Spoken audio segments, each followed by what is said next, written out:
నువ్వు యుద్ధం చేయాలంటే మొదట నువ్వు క్షమించాలి. శరీరం కోసం అపవాది పడిపోయిన దూతలు కొట్టుకుంటున్నారు, దేవదూతలు దూతలు కొట్టుకుంటున్నారు. ఎందుకని అంటే మోషే మీద దేవుని మహిమ లేదా, దేవుని ప్రకాశం లేదా, దేవుని శక్తి లేదా? ఎందుకంటే అతడు ఒక విషయంలో క్షమించబడలేదు, క్షమించలేదు. ఒకే గుద్దుతో ఒకరిని కొట్టి చంపేశాడు. ఏసు రక్తం ఒక గుద్దుతోనే. ఆ ఇసుకను తవ్వాలంటే 10 మంది కావాలి, 10 మంది కావాలి. ఇసుక తవ్వుతూ ఉంటే ఏమవుతుంది? పూడ్చుకుపోతూ ఉంటుంది. ఆ ఇసుకను బాగా తవ్వేసి పూడ్చి చేశాడు ఏసు రక్తం. ఎంత అభిషేకం ఉన్నా అపవాది మన మీదకి ఎందుకు ఎత్తు వస్తున్నాడు తెలుసా? మనం క్షమించలేదు, మనం క్షమించబడలేదు కనుక. హల్లెలూయా. అసలు క్షమించేవాడు ఎవడంటే తాను తగ్గించుకున్నాడు అని అర్థం. ఆగా ఆత్మలో శరీరంలో హెచ్చరించబడాలి. ధనములన్నిటిలో నువ్వు క్షమించడం నేర్చుకో. మత్తయి సువార్త 6వ అధ్యాయం 1-12 వాక్యం. యేసు ప్రభు కూడా ఎలా ప్రార్థన చేయాలని చెప్తూ ఉన్నాడు.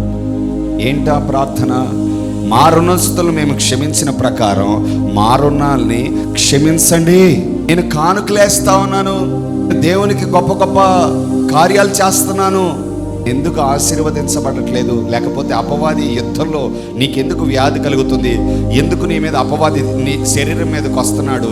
ఎందుకు అపవాది ఆత్మ నీ మీదకి వస్తుంది?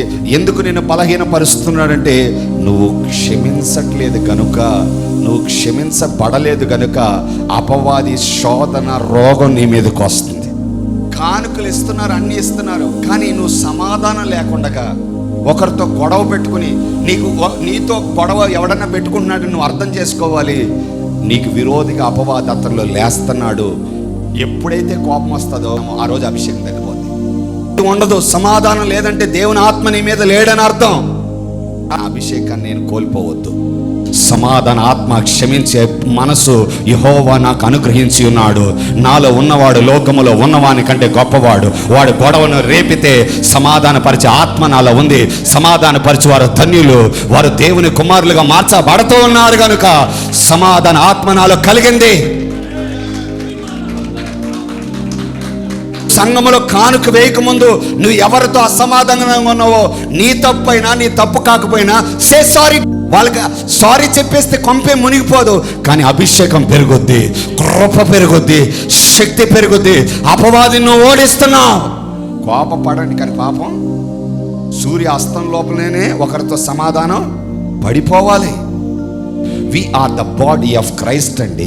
ఆయన రాజ్య సింహాసనం ముందు మనల్ని ఎన్నుకున్నాడు, ఆయన కుమారులాగా మనల్ని ఎన్నుకున్నాడు.